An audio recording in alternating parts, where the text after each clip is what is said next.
चांदी का संस्कार है, चांदी इसलिए भास्कर कहते हैं हाँ, परत्र दृष्टा, कभी कहीं उसने चांदी देख रखी है और उस चांदी का जो पहले देखी हुई कहीं है, चाहे दुकान में देखी हो चाहे घर में देखी हो, उस चांदी की प्रतीति होती है उस सीप में। अब प्रश्न करते हैं, पूर्वादि शंका करता है इस पर, कथम पुनः प्रत्यगात्मनि अन्य विषय अध्यासो विषय तद्धर्माणाम। कहते हैं जो आत्मा प्रत्यगात्मनि अविषय, जो कि विषय नहीं होता, जो अविषय है, तो प्रत्यगात्मा किसी का विषय नहीं होता, नहीं बनता, ऐसा जो अविषय प्रत्यगात्मा है उसमें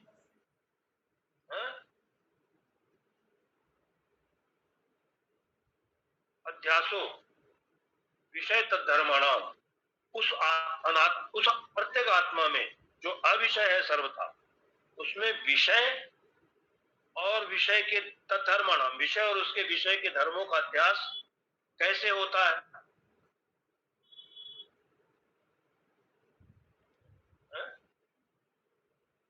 तो कहते हैं सर्वो ही पुरोवस्थिते विषय विषयांतरम अध्यस्यति। सभी लोग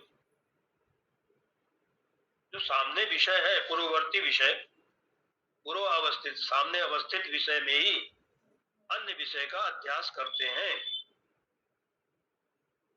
पूर्वादि शंका कर रहा, अपनी शंका का ही विस्तार करता ही कि जो प्रत्यगात्मा अविषय है, वो विषय और विषय के धर्म का अध्यास उसमें कैसे होगा, कैसे होता है? भाई अध्यास तो सबको जो अध्यास होता है, तो सामने जो विषय होता है कोई, उसी में अन्य विषय का अध्यास करते हैं लोग। और युष्मत् प्रत्यापेतस्य च प्रत्यगात्मनो अविषयत्वम, और तुम ये जो प्रतीति है,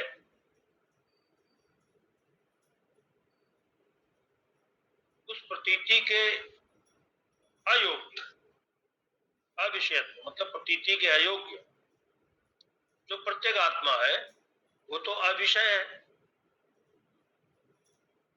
प्रत्यगात्मा किसी का विषय नहीं बनता, ऐसा आप कहते हैं। पूर्वादि शंका कर रहा है कि प्रत्यगात्मा यह अथवा वह अथवा तुम, किसी तरह से प्रत्यगात्मा को नहीं कहा जा सकता, क्योंकि वो सर्वथा अविषय है। तो ऐसा जो सर्वथा अविषय है, उसमें उस प्रत्यगात्मा में ऐसा अध्यास कैसे होता है? क्योंकि सामने ही जो विषय होता है उसी में दूसरे विषय का अध्यास होता है। तो इसका उत्तर देते हैं भाष्यकार, उच्यते न तावद अयम एकांतेन अविषय। कहते हैं वास्तव में पहली बात तो यह है कि आत्मा एकांतेन अविषय न, आत्मा अत्यंत अविषय नहीं है। क्यों? अस्मत् प्रत्यय विषयत्वात्, क्योंकि सभी लोग कहते हैं मैं हम, क्योंकि हम ऐसी प्रतीति का, मैं इस प्रतीति का विषय है आत्मा, और वह आत्मा अपरोक्षत्वाच्च प्रत्यगात्म प्रसिद्ध है, और वो आत्मा अपरोक्ष है, मतलब स्वयं प्रकाश है, ऐसा प्रत्यगात्मा प्रसिद्ध है। प्रत्यगात्मा मतलब जो स्वयं प्रकाश है, जिससे अपने प्रकाशन के लिए किसी की अपेक्षा नहीं है, और सभी उसको मैं रूप से जानते हैं। तो मैं इस प्रतीति का विषय है आत्मा, और न चाहे अस्ति नियम, और ये कोई नियम नहीं है, ऐसा कोई नियम भी नहीं है कि पूर्व अवस्थिते एव विषय विषयांतरम अध्यसितव्यम इति, सामने जो विषय हो उसमें ही दूसरे विषय का अध्यास होता है, ऐसा कोई नियम नहीं है। विषय सामने हो तो उसी में किसी का अध्यास होगा। क्यों? क्योंकि अप्रत्यक्षेपी ही इसमें उदाहरण के सहित हेतु भी दे रहे हैं भगवान भाष्यकार। देखा गया है अप्रत्यक्षेपि ही आकाशे बाला बाला तल मलिनतादि अध्यस्यन्ति। अप्रत्यक्ष जो आकाश है, आकाश तो किसने कौन देखता आकाश को? कोई किसी इंद्री का गोचर तो है नहीं आकाश। तो अप्रत्यक्ष आकाश में भी जो बाला मतलब जो अबुद्ध हैं, अविवेकी हैं, ऐसे लोग तल मलिनता आदि, उसमें तल और मलिनता इत्यादि का अध्यास करते ही हैं। आकाश नीला है, आकाश कटाहाकार है, इस प्रकार का अध्यास होता ही है, जबकि आकाश अप्रत्यक्ष ही रहता है। इसी प्रकार से एवं अविरुद्ध प्रत्यगात्मनि अपि अनात्माध्यासः, इस प्रकार से प्रत्यगात्मा में भी अनात्मा का अध्यास भी विरुद्ध नहीं है। प्रत्यगात्मा में अनात्मा का अध्यास होता है।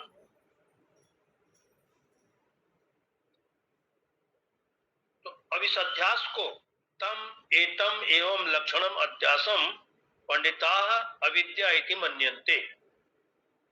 ये जो लक्षण बताया अध्यास का, तो उक्त लक्षण वाले इस अध्यास को पंडित लोग अविद्या ऐसा मानते हैं,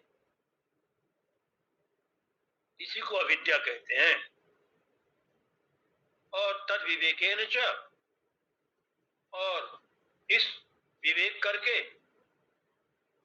वस्तु स्वरूपावधारणम, वस्तु स्वरूप का निश्चय, उसको कहते हैं विद्याम आहु, उसको विद्या कहते हैं। अन्य में जो अन्य का अध्यास हो रहा है, जब उसका विवेक हो जाता है, एक का बाद हो जाएगा, जो अध्यस्त है और जो अधिष्ठान है वही रह जाता है। मतलब उस अधिष्ठान वस्तु का, अधिष्ठान वस्तु के स्वरूप का निश्चय हो जाता है, वस्तु स्वरूप अवधारण, इसको विद्या कहते हैं। ज्ञान, ज्ञान और अज्ञान कही, अथवा विद्या और अविद्या। तत्र एवं सति, ऐसा होने पर यत्र यद अध्यास, तो जिसमें जिसका अध्यास है उसमें तत्कृतेन दोषेण गुणेन वा अणुमात्रेणापि स न संबध्यते।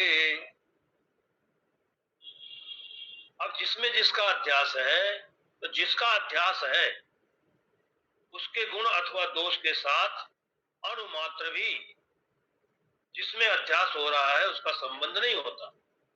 दृष्टांत से इसको मन में समझ लीजिए। जैसे रस्सी में सर्प का अध्यास है, तो सर्प के जो भी गुण दोष हैं उससे रस्सी का कोई भी अणुमात्र भी संबंध नहीं होता है, उससे रस्सी जहरीली नहीं हो जाती।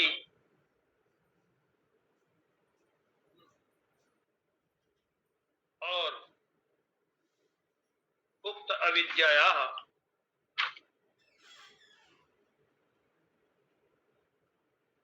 तम एवं अविद्याख्यम आत्मात्मनो इतरेतराध्यासम पुरस्कृत्य सर्वे प्रमाण प्रमेय व्यवहारा लौकिका वैदिकाश्च प्रवृत्ता सर्वाणि च शास्त्राणि विधि प्रसिद्ध मोक्ष पराणि।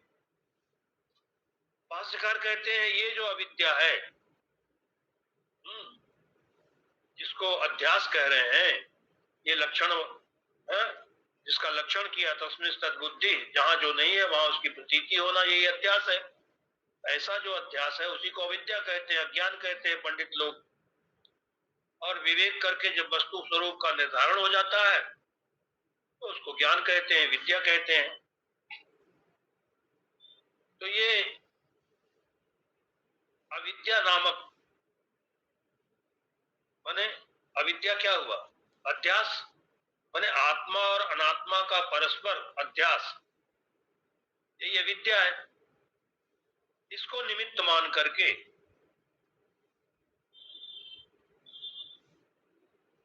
इतरेतर अध्यासम पुरस्कृत्य, मतलब इसी इतरेतर अध्यास को, आत्मा और अनात्मा के परस्पर अध्यास को ही पुरस्कृत्य, इसको समझ कर, इसको सामने रख करके, मतलब इसी को निमित्त मान करके सर्वे प्रमाण प्रमेय व्यवहारा, जितने भी लौकिक और वैदिक प्रमाण प्रमेय का व्यवहार है वो सब प्रवृत्त हुआ है इसी अध्यास को लेकर के। और इसी अध्यास के कारण से सर्वाणि च शास्त्राणि विधि प्रसेद मोक्ष पराणी, विधि निषेध का प्रतिपादन करने वाली और मोक्ष का निरूपण करने वाली मोक्ष शास्त्र वो सारे प्रवृत्त हुए हैं इसी अध्यास के कारण से। जितने लौकिक व्यवहार हैं वो भी और जितने वैदिक व्यवहार हैं वो सारे, मतलब शास्त्र का जो शास्त्रीय व्यवहार हो अथवा लौकिक व्यवहार हो, सबका सबकी प्रवृत्ति इसी अविद्या को लेकर के ही, इसी अध्यास को लेकर के ही है। फिर कथम पुनः अविद्यावद विषयाणि प्रत्यक्षादीनि प्रमाणानि शास्त्राणि चैति। पूर्वादि फिर शंका कहता है कि ये अविद्यावद विषयाणि, अविद्या वाला आत्मा है आश्रय जिसका,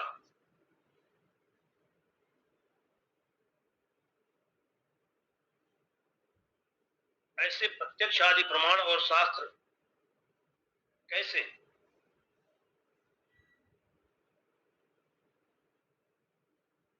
क्योंकि प्रत्यक्ष आदि प्रमाण का भी आश्रय क्या है? वही जो अविद्या वाला आत्मा है जिसको विद्या नहीं है, ज्ञान नहीं है, वही तो प्रमाण के द्वारा वस्तु की सिद्धि करेगा, वही शास्त्र के द्वारा उसको समझने का प्रयत्न करेगा। मतलब अविद्या वाला, अविद्यावान जो आत्मा है उस आत्मा को ही विषय करने वाले जो प्रत्यक्ष आदि प्रमाण हैं और शास्त्र हैं, उन शास्त्रों में प्रामाण्य क्या है, कैसे है, ये शंका जब करते हैं तो कहते हैं उच्यते देह इंद्रिय आदि में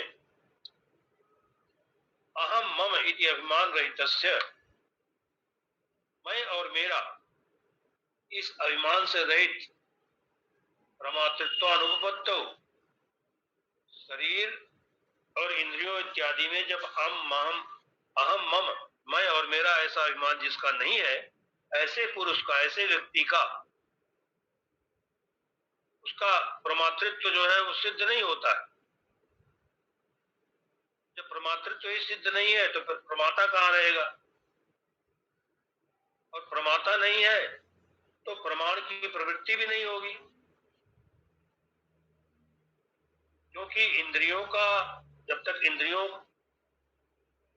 का आश्रय नहीं लेंगे, जब तक इंद्रियों को स्वीकार नहीं करेंगे, ग्रहण नहीं करेंगे, तब तक प्रत्यक्षादि प्रमाण संभव ही नहीं है। और अधिष्ठान के बिना न च अधिष्ठानम अंतरेण इंद्रियाणाम व्यवहार संभवति, और अधिष्ठान के बिना इंद्रियों के द्वारा कोई भी व्यवहार कोई भी व्यवहार करना संभव नहीं है केवल इंद्रियों के द्वारा। यदि अधिष्ठान नहीं होगा, इंद्रियों के द्वारा जो कुछ भी है, घड़ा है, कपड़ा है, ये सब व्यवहार होता है, ये व्यवहार तब तक संभव नहीं है जब तक अधिष्ठान नहीं होगा।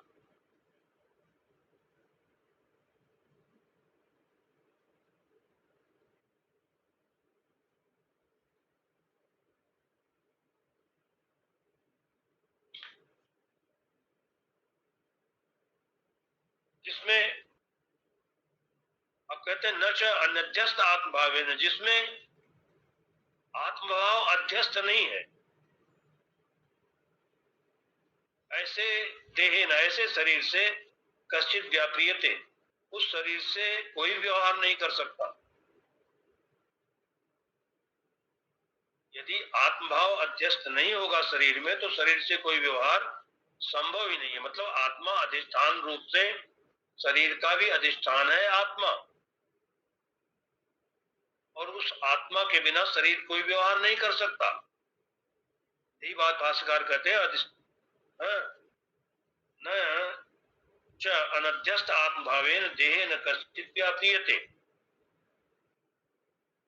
और यदि न च एतस्मिन् सर्वस्मिन् असत्य संगस्य आत्मना प्रमातृत्वम उपपद्यते। और ये जितने भी अध्यास हैं, यदि अध्यास न हो तो आत्मा तो स्वभाव से असंग ही है। ऐसे असंग आत्मा में कभी प्रमातृत्व तो नहीं आ सकता, आत्मा कभी प्रमाता नहीं बन सकता है जब तक अध्यास नहीं होगा। और जब तक प्रमाता नहीं होगा तो प्रमाण की प्रवृत्ति भी नहीं होगी। प्रमाता के बिना प्रमाण की क्या आवश्यकता रह गई? फिर प्रमाण को कौन जानेगा? प्रमाता ही नहीं है तो, क्योंकि आत्मा तो सर्वथा असंग है।